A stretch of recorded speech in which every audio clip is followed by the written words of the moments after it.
최근에 1박 2일이라고 하는 프로에서요. 어, 방영되었던 것이 사회면에 신문 사회면에 나오게 되어졌습니다. 경북의 한 축제 현장을 갔어요. 옛날 시장, 전통시장이라고 하는 곳에 가서 출연자들이 옛날 과자를 샀어요. 옛날 과자를 샀는데 저기 보면 나오는 것처럼 한 봉지에 얼마라고요? 7만 원. 예.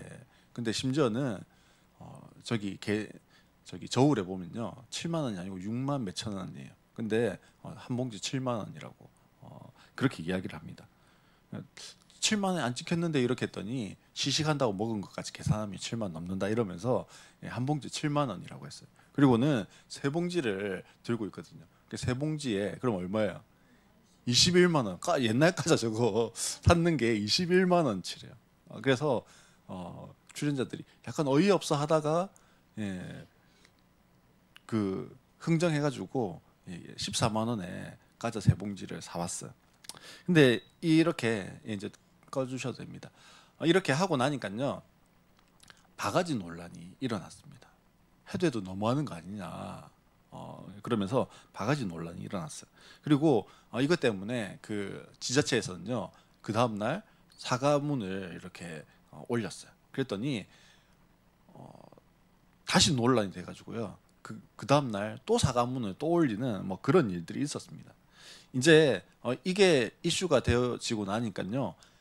지금 코로나 이후에 많은 그 지자체들이 뭐 여러 축제들을 다시 이제 3년 만에 4년 만에 하는데 바가지 없애기 뭐 이런 것들을 이제 막 하게 되어졌습니다.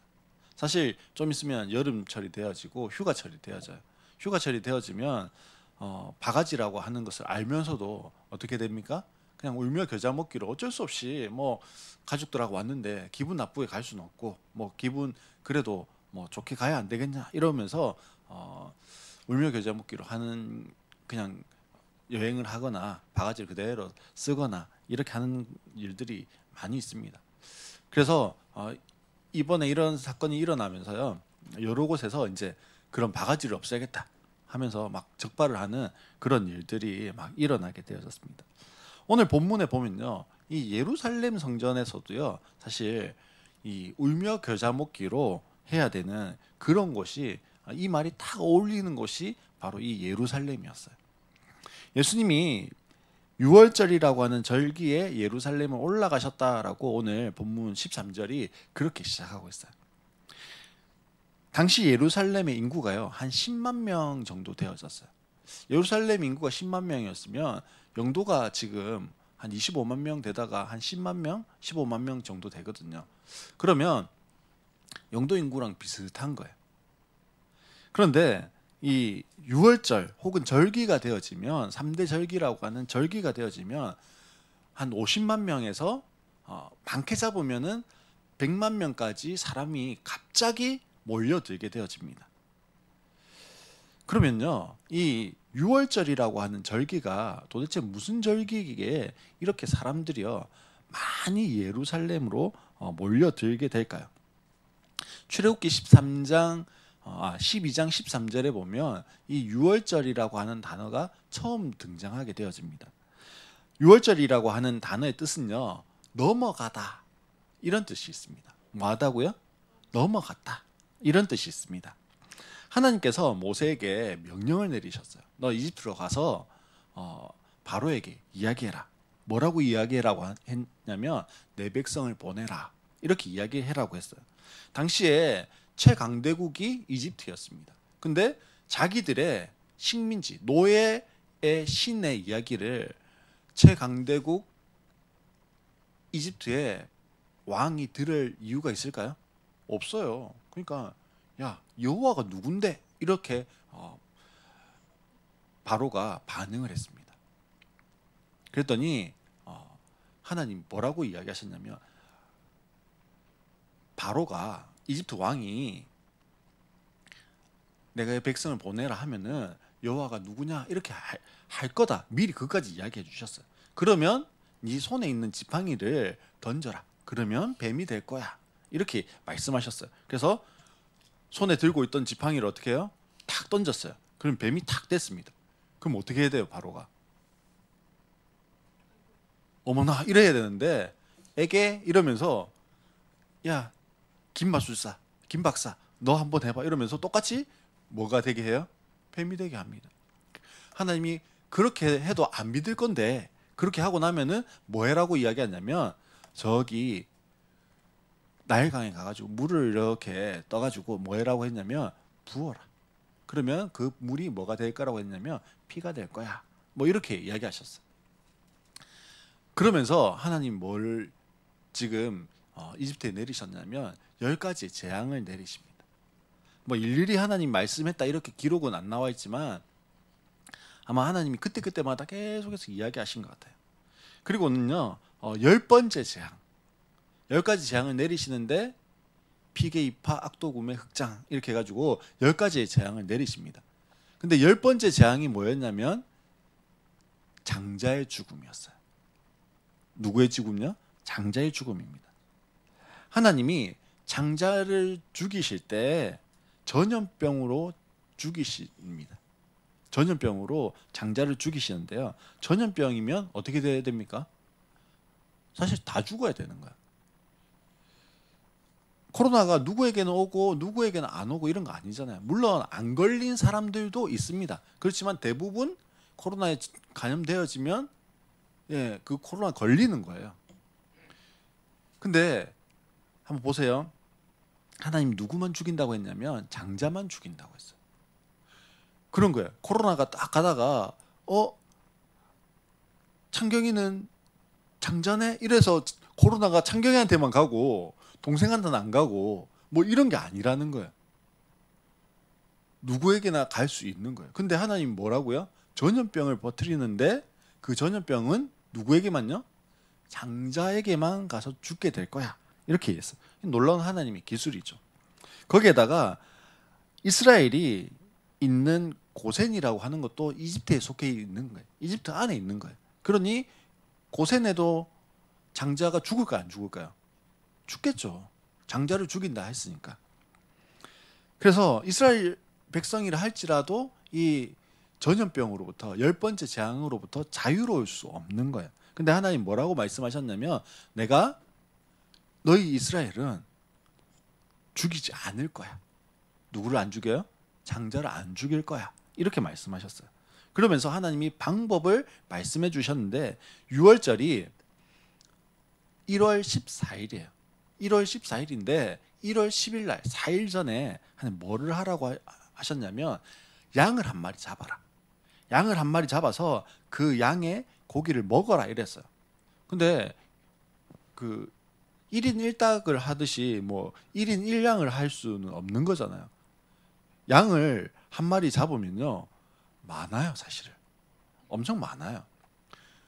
그러니 1인 1양을 할 수 없는 거예요. 그래서 뭐라고 성경에 돼 있냐면 가족대로 한 마리 양을 잡는데 가족이 작을 수도 있잖아요. 그러면 어떻게 해야 돼요? 가족이 작으면 옆에 있는 가족을 빌려와가지고 우리 가족에 포함시켜서 양을 잡아라. 그리고 그 양의 고기를 뭐 하라고요? 먹으라고 하셨어요. 그리고 나서는요. 피는 양한테 잡으면 고기도 나오지만 피도 있잖아요.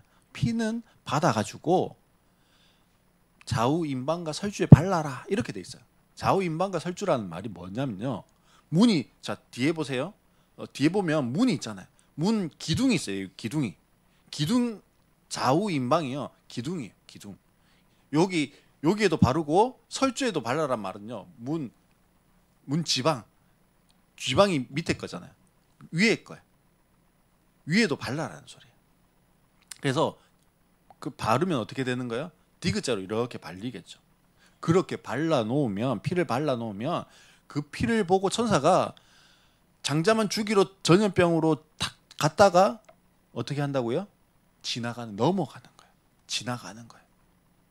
그게 6월절의 유래였습니다. 사실 이 6월절이라고 하는 건요. 이 6월절에 피를 보면 넘어간다. 피를 보면 지나간다. 이게 뭘까요? 이게 복음이에요. 집안에 있는 사람들의 모습을 보는 게 아니에요. 그 집안에 있는 사람이 얼마나 도덕적인 사람인지, 얼마나 도덕적으로 해서 착한 사람인지, 얼마나 봉사를 잘했는지, 헌금을 얼마나 많이 했는지, 그런 걸 보고 하나님이 천사로 하여금 전염병으로 죽게 하고 살리게 하고 그렇게 안 하신다고요. 오직 그 집안에 있는 사람이 아니라 뭘 보고요? 집 문에 발려져 있는 피를 보고, 아, 대신해서 죽었구나. 그렇게 하고는 어떻게 한다고요? 지나간다고요. 넘어간다고요. 우리가 구원받는 것도 동일합니다. 우리의 어떠함으로, 우리가 착한 일을 했는데, 내가 좀 착하게 살았는데, 내가 좀 봉사 좀 했는데, 이런 걸로 우리가 구원받는 게 아니에요. 오직 무엇으로 구원받습니까? 그 피가 나를 덮기 때문에, 예수 그리스도의 보혈이 나를 덮었기 때문에, 나를 보는 것이 아니라 무엇을 보고 구원해 주시는 거예요? 예수님의 피를 보고 나를 구원해 주시는 겁니다. 우리가 예수님의 피와 살을 먹음으로 그분과 온전히 연합되었습니다. 예수님께서 유월절을 지키기 위해서 예루살렘으로 가셨다라고 하는 것은요, 성전에 가셨다라는 의미예요. 어디에 가셨다고요? 성전에. 우리로 치면 예배당에 갔다라는 거죠. 예수님이 성전에 가셔서 무엇을 보기를 원하셨을까요? 교회 오면 뭐 보기를 원할까요?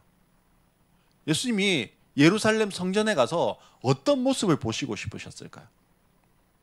그렇죠. 찬양이 흘러나오고 하나님 앞에 예배하는 모습이 있고 감사가 있는 그런 모습을 기대하지 않으셨을까요? 그런 소리가 성전에 가득 차 있기를 예수님이 기대하고 예루살렘 성전으로 가지 않으셨을까요? 우리가 교회 오는데요, 교회에서 막 싸우고 있고 뭐 칼부림이 나고 이런 걸 기대하고 교회 오는 사람이 있을까요? 없잖아요. 혹은 여기에 막 닭들이 막 날아다니면서 똥 싸고 막 이렇게 하는 것을 기대하고 교회 온 사람이 없잖아요.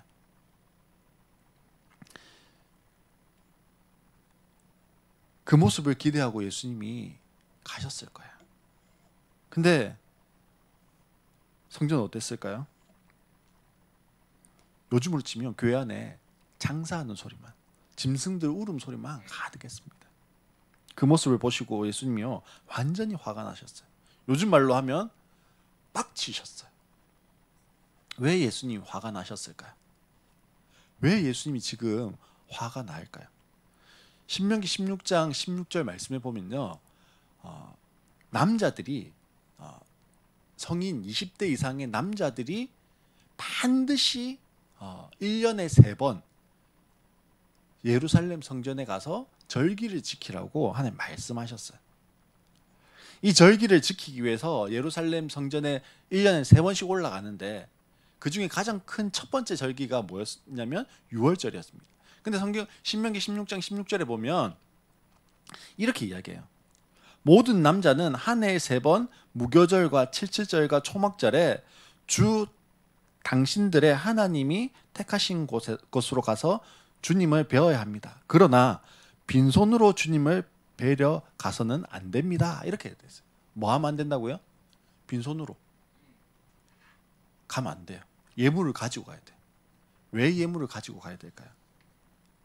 받은 은혜가 있는 사람은, 혹은 높은 지위에 있는 사람은 예물을 가지고 가는데 그 예물도 달라야 되는 거예요. 오늘 말씀해 보면요, 성전에 뭐 파는 사람들이 있었어요? 소와 양과 비둘기 파는 사람이 있었어요. 소와 양은요, 제사장이나 높은 사람, 돈 많은 사람, 혹은 뭐 가난하지만 은혜를 엄청 받아서 이번에는 꼭 뭘로 드려야 되겠다? 양으로 드려야 되겠다, 소로 드려야 되겠다 하는 사람. 뭐 지금도 소가 엄청 비싸잖아요. 근데 그때 당시에도 뭐 소가 싼 건 아니었어요. 그러면 가난한 사람은요, 무엇으로라도 드리는 거예요? 비둘기. 정 살 돈이 없으면 어디 가가지고요? 어디 가가지고 날아다니는 비둘기라도 잡아가지고 드릴 수 있는 거예요. 또 여기에는 안 나오지만 무엇도 있냐면 곡식, 밀가루로라도 이 재물을 드리라는 거예요. 그래서 신약 성경에 보면 예수님이 성전에 계실 때, 그 회당에 계실 때 헌금을 하는데 어떻게 헌금하는 사람이 있었냐면 렙돈을 헌금하는 사람이 있었어요. 렙돈이라고 하는 거는요, 우리로 치면 뭐 한 500원짜리, 뭐 100원짜리 요게 렙돈이에요. 가부가 와가지고요 2개의 렙돈을 드립니다. 그래서 2렙돈이에요. 전 처음 어릴 때는 2렙돈 하길래 2렙돈이라고 하는 이 화폐 단위가 있는 줄 알았는데 그게 아니고 2개의 렙돈. 그러니까 우리로 치면 뭐 한 500원도 안 되는 돈을 이렇게 헌금을 한 거예요. 근데 예수님 뭐라고 했냐면 이 여자는 전부를 드렸다. 뭐 이렇게 이야기하죠. 아무튼 이 제물을 드리는데요. 빈손으로 못 가니까 제물을 드리는데 기준이 있습니다. 어떤 기준이 있냐면 첫 번째는요. 1년 이하인 것, 1년 된 것. 1년 된 제물을 드려야 돼요. 그리고 정결한 것이어야 돼요. 그리고 흠이 없어야 되는 거예요. 절기를 지키기 위해서 예배 드리러 오는데 우리처럼요. 집 근처에 있는 게 아니에요. 전 세계에 흩어져 있는 디아스포라 유대인들, 즉 이민 가 있는 유대인들도요. 요때가 되면 뭐 해야 되는 거예요? 이스라엘로, 그리고 이스라엘 중에서도 어디로요? 예루살렘으로 가야 되는 거예요. 그러니 전 세계에 흩어져 있는 이 이민 가 있는 유대인들이 유월절을 지키기 위해서 오는데 양 끌고 소 끌고 비둘기 끌고 올 수가 없는 거예요. 사실 올 수는 있는데 뭔 조건이 안 맞아져요? 정결하고 흠이 없는, 여기에 조건이 안 맞아지는 거예요. 오다 보면 상처도 나고 배탈도 나고 뭐 더러워지기도 하고 뭐 눈이 충혈되기도 하고 여러 가지 변수들이 있는데 그걸 다 맞출 수가 없는 겁니다. 또 이스라엘에 살고 있다 할지라도요. 예루살렘까지 가는 길이 오르막길이에요. 협곡을 따라서 올라가야 되는 오르막길입니다. 그 길을요. 그냥 걸어가도 한 6시간 걸리는 길이에요. 근데 소 끌고 양 끌고 올라가면 6시간보다 더 걸릴 수 있는 거죠. 그러면 그 가는 길에 어떻게 돼요? 상처가 날 수도 있고 흠이 생길 수도 있고 한 겁니다. 더구나 내가 흠이 없는 거 들고 왔다고 해가지고 무조건 드릴 수 있는 게 아니에요. 성전 앞에 가면 입구에 뭐가 있냐면 검수관이 있습니다. 성전 앞에 검수관이 딱 서 있어요. 그러면서 이 양은, 이 소는, 이 비둘기는 하나님 앞에 제물로 드릴 수 있는 것인지, 이건 드릴 수 없는 것인지, 그 앞에서 검수관이 뭐 하냐면 합격 불합격 도장을 딱 찍어주는 거예요. 우리로 치면 그런 거예요. 이 제물은 합격, 이 제물은 불합격. 근데 불합격되면 어떻게 해야 돼요? 내가 만약에 우리 집에서 정말 하나님 앞에 드리려고 양을요 너무 정성스럽게 딱 잘 키워서 데리고 왔어요. 근데 데리고 오다 보니까 흠이 생겼어요. 어떻게 해야 돼요? 양을 사야 되잖아요. 빈손으로 갈 수 없으니까. 이런 사람들의 탁한 처지를 도와주기 위해서, 혹은 이런 게 틈새 시장이다, 그렇게 생각해서 자연스럽게 그 예루살렘 성전 주위로 무엇이 생겨났을까요? 시장이 생겨났겠죠. 장사꾼들이 모여듭니다. 그리고 소와 양과 비둘기를 파는 사람들이 생겨났어요. 또 돈 바꾸는 사람들이 있었다고 했습니다. 당시에 이 유대인들은요, 이스라엘은 로마의 식민지였어요. 그러니 식민지니까 어디에 화폐를 썼을까요? 로마의 화폐를 썼습니다. 로마의 그 화폐는요, 데나리온이었어요. 데나리온이라고 하는 화폐 단위였어요. 근데 이스라엘은 이 화폐 단위가 세겔이었습니다. 지금도 여전히 세겔이라고 하는 화폐 단위를 지금 이스라엘 가면 사용하고 있다고 그래요. 하지만 로마의 식민지이기 때문에 데나리온이라고 하는 공동 화폐를 써야 되는 거예요. 근데 문제가 있습니다. 이 로마의 화폐에는요, 우리 그 500원짜리 보면 100원짜리 보면 뭐가 있어요? 뭐 그림이 있잖아요. 그림. 이 로마의 화폐에도요, 그 우리 같은 종이 돈이 아니라 금화에 금화, 은화 뭐 이런 거기 때문에 그 동전에 무엇이 새겨져 있냐면 문양이 새겨져 있는데, 그 문양이 뭐냐면 로마 황제의 초상이 그 로마의 금화에 새겨져 있어요.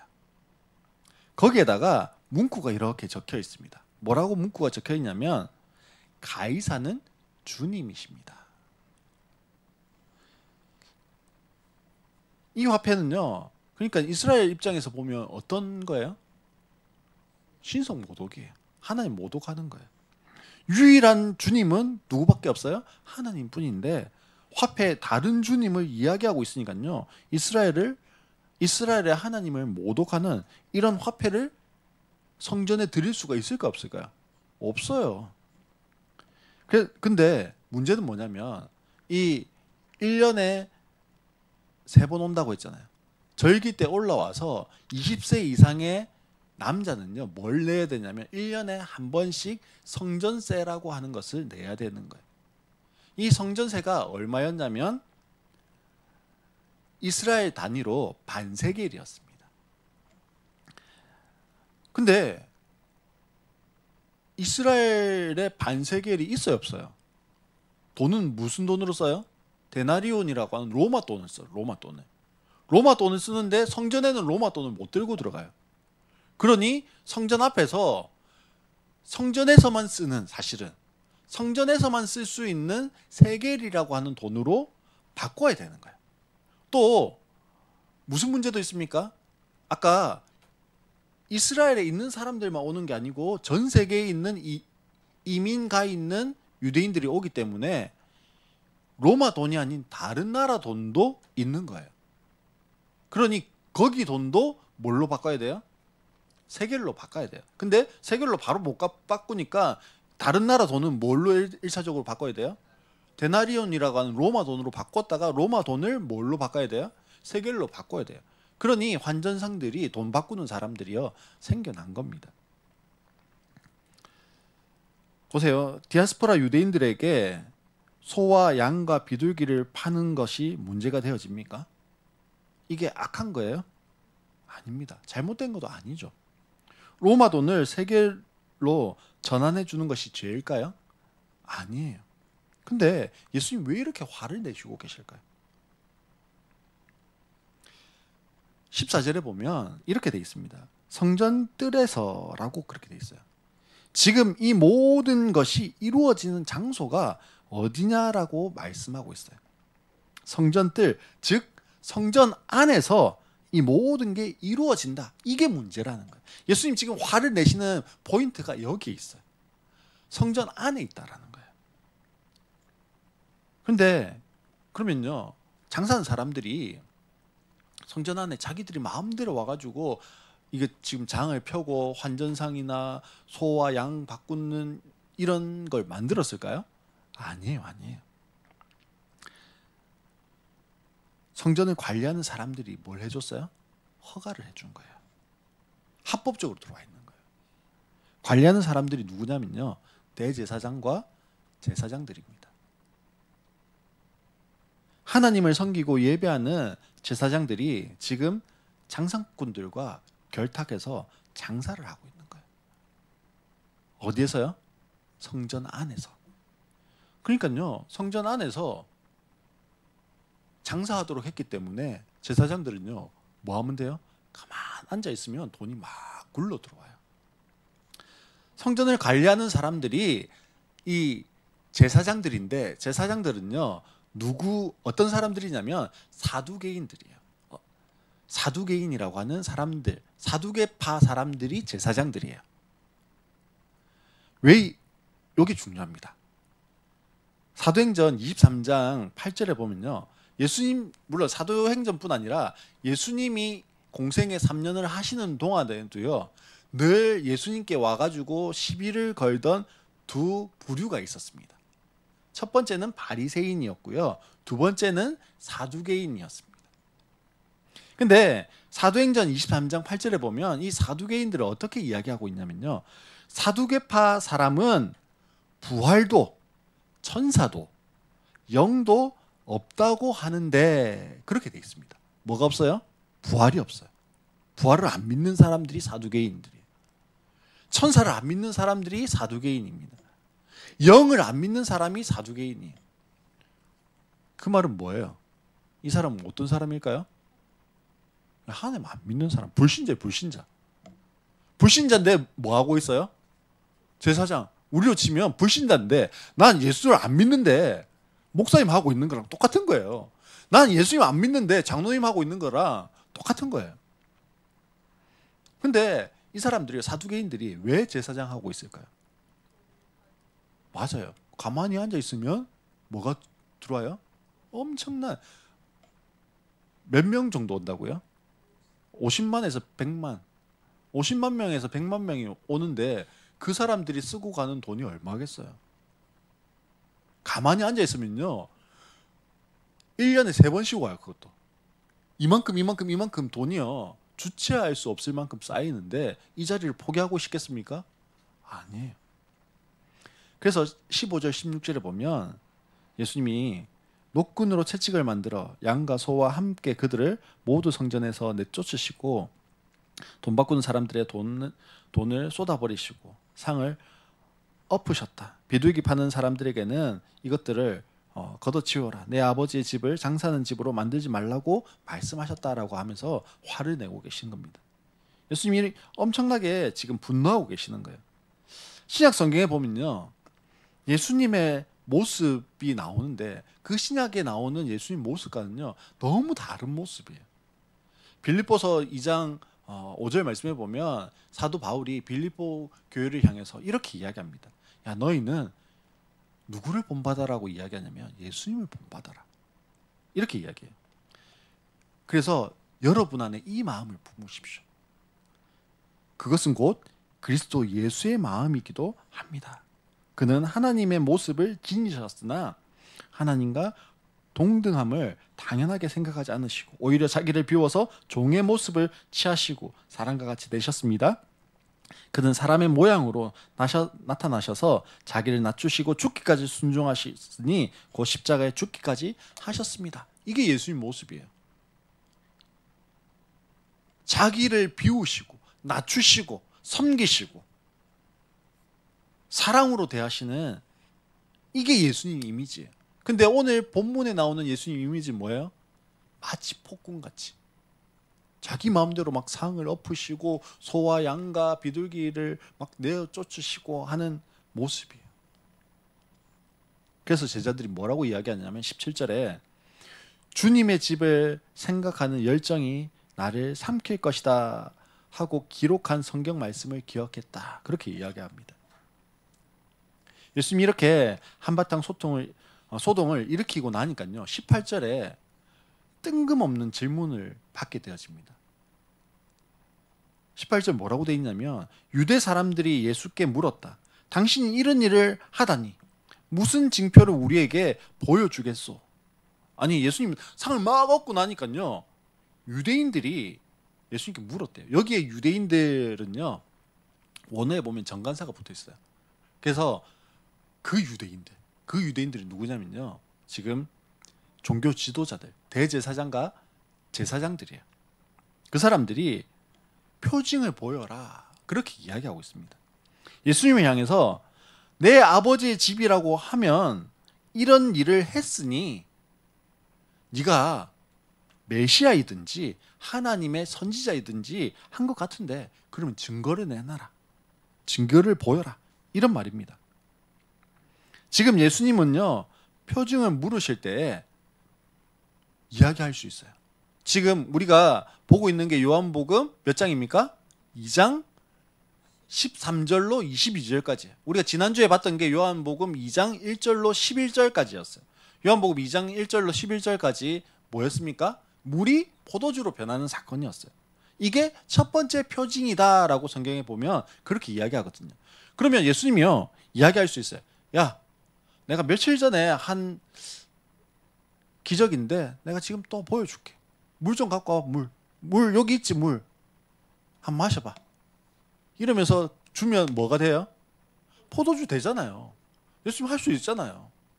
근데 예수님이요 그렇게 안 하셨어요. 19절에 보면 이렇게 이야기합니다. 표징을 보여라 이렇게 이야기했더니 예수님이 물로 포도주 한 번 더 만들면 되는데 쉬울 낀데 그렇게 안 하시고요. 뭐라고 이야기하시냐면 이 성전을 허물어라. 그러면 내가 사흘 만에 다시 세우겠다. 이렇게 말씀하셨어요. 14절에도 성전이라고 하는 단어가 사용되어졌어요. 요때 14절에 나오는 성전은요, 뭐냐면 뭐 우리는 조그만해서 없습니다만 교회 할 때 앞에 여기도 교회이고 앞에 밖에도 교회이고 계단 내려가는 그 길도 뭐예요? 교회잖아요, 사실은. 우리 교회 간다 할 때 요 건물이 들어서는 순간부터예요. 뭐 큰 교회로 치면 마당도 있고 주차장도 있고 옆에 뭐 교육관도 있고 전부 다 이게 뭐예요? 교회예요. 요 14절의 성전이라고 쓰여진 단어는요, 그런 의미예요. 그 전부를 포함하는 성전, 그러니까 예루살렘 성전 전체예요. 근데 19절에 이 성전을 허물어라 라고 할 때는요, 요때 사용된 단어는 성전에 있는 성소와 지성소를 이야기하는 거예요. 지금으로 이야기하면 이 성전을 허물어라 할 때 요 성소와 지성소란 말은 본당 이거 허물어라 이런 뜻이라는 거예요. 질문을 하겠습니다. 성전이 왜 성전일까요? 성전은 왜 성전이죠? 거기에 하나님 계시니까. 하나님 계시니까 성전이 되는 거예요, 그게. 하나님 빠지면요, 성전이 아니에요. 예수님은요, 자신이 성전이십니다. 예수님이 누구세요, 원래? 근본 하나님이세요. 하나님이에요, 하나님. 그러니 하나님이 계시는 곳이 곧 어디라고요? 성전이에요. 그러니까 예수님의 육체는 지금 뭐예요? 하나님이 계시는 곳이잖아요. 하나님이신 그분이시기 때문에. 그러니 말씀이 육신이 되시는 것이기 때문에 예수님이 곧 뭐예요? 성전이신 거죠. 하지만 그것을 이해를 못했어요, 유대인들이. 종교 지도자들이요, 대제사장과 제사장들이 지금 예수님이 이 성전을 허물으라 이 말을 이해를 못했어요. 그래서 엉뚱한 대답을 합니다. 뭐라고 이야기하냐면, 이 성전을 짓는데 46해가 걸렸는데, 즉 46년이 걸렸는데 네가 3일 만에 세우겠다고 그렇게 이야기합니다. 지금 이 성전이요, 헤롯 성전이라고 하는 성전이었습니다. 첫 번째 성전이 있었는데 첫 번째 성전이 솔로몬 성전이었습니다. 다윗의 아들이었던 솔로몬, 지혜의 왕이었다고 하는 솔로몬이 지었던 성전입니다. 근데 이 성전이 파괴되고 나니까 바벨론의 포로로 갔던 스룹바벨이 돌아와서요, 다시 성전을 짓습니다. 이게 두 번째 성전입니다. 첫 번째 성전은 솔로몬 성전, 그리고 두 번째 성전은 스룹바벨 성전이에요. 제가 지금 예수님께서 보고 계시는 성전이 무슨 성전이요? 헤롯 성전이라고 했어요. 그럼 이게 세 번째 성전일까요? 아니에요. 사실은요, 스룹바벨 성전이 많이 무너졌어요. 그래서 이 성전을 지금 46년 동안 뭐 하고 있었냐면 리모델링 하고 있었어요. 그리고 나서도요, 요 예수님과 대화하고 난 다음에도 20년 더 공사하거든요. 그래야 완공이 돼요. 그러니 유대인들이 볼 때는 정말 어처구니 없는 말입니다. 지금도요, 지금 46년 동안 그냥 대충 공사한 게 아니에요. 하루에 인부를요 1800명씩 동원해가지고 46년 동안 지었어요. 근데 다 못 지었어요. 아직 20년은 더 지어야 돼요. 근데 3일 만에 짓는다고 해요. 그러니 웃긴 겁니다. 말 같아야 웃어주는 거지 그렇게 생각한 거예요. 근데 사실 지금 예수님은요, 정답을 이야기한 거예요. 이 성전을 헐어버리라는 것이 예수님의 죽음, 그리고 사흘 만에 다시 세우겠다라고 하는 것이 예수님의 3일 만의 부활입니다. 그러니 성전이신 예수님이 다시금 세워진다라는 그 말인 거죠. 그래서 21절에 보면 이렇게 해석합니다. 예수께서 성전이라고 하신 것은 자기 몸을 두고 하신 말씀이었다. 예수님께서 아버지의 집인 성전이 거룩하길 소망하셨습니다. 또 예수님께서 자기 스스로 성전이 되셨습니다. 그리고 성전 되신 예수님은요, 율법의 모든 요구를 이루시기 위해서 스스로 제물이 되셨습니다. 그리고 다시 살아나셔서 우리로 그 영광의 소망을 삼게 하신 거예요. 이 말씀을 오늘 우리에게 한번 적용시켜 볼까요? 고린도전서 6장 19절 말씀에 보면 여러분의 몸은 여러분 안에 계신 성령의 성전이라는 것을 알지 못합니까? 여러분은 성령을 하나님으로부터 받아서 모시고 있습니다. 여러분은 여러분 자신의 것이 아닙니다. 라고 그렇게 말씀하고 있어요. 우리가 성령을 받았어요. 성령을 모시고 있는 거예요. 성령을 모시고, 즉 하나님 모시고 있는 거죠. 하나님 계신 곳이 어디라고요? 성전이라고 했어요. 그러니 우리 몸이 뭐가 됐다고요? 성전이 되었어요. 예배당이 된 거예요. 교회가 된 거예요. 사랑하는 성도 여러분, 사도 바울은 지금 고린도 교회 성도들에게 편지하면서 여러분은 성령의 성전이라고 말씀합니다. 우리가 성령의 성전이에요. 우리는 우리 자신의 것이 아닙니다. 나의 건강이 나의 것이 아니고, 나의 학력이 나의 것이 아니고, 나의 행복이 나의 것이 아니에요. 나의 불행이 나의 것이 아니고요. 나의 시간이 나의 것이 아니고, 나의 재물이 나의 것이 아니에요. 그럼 누구의 것이에요? 하나님의 것이에요. 나로 성령의 성전 삼으신 그분의 것이라는 거예요. 그런데 지금 나의 성전은요, 어떻습니까? 지금 나의 성전은 안녕하십니까? 지금 나의 성전은 무엇으로 가득 채워져 있을까요? 예루살렘 성전이 소와 양과 비둘기 파는, 그것을 파는 장사꾼과 돈 바꾸는 사람들, 즉 사람들의 욕심과 욕망으로 가득 차 있었던 것처럼 지금 나의 성전이 나의 욕심과 나의 욕망으로 혹은 가득 차 있지 않습니까? 어떤 목사님이요, 이런 농담을 하셨어요. 목사똥은 개들도 안 먹는다. 왜냐하면 하도 속이 썩어 문드러져 가지고 목사똥은 개도 안 먹는데. 사랑하는 성도 여러분, 지금 나의 성전을 성령으로 정결케 하기를 결단합시다. 제가요, 가장 마음을 많이 빼앗기는 것, 시간을 많이 빼앗기는 것이 무엇인지를 좀 돌아봤어요. 그랬더니 무엇이었을까요? 뭐에 가장 시간을 많이 빼앗겼을까요? 네, 핸드폰이었어요. 핸드폰. 그 중에서도, 핸드폰 중에서도 뭐 하는데 시간 제일 많이 뺏길까요? SNS였어요.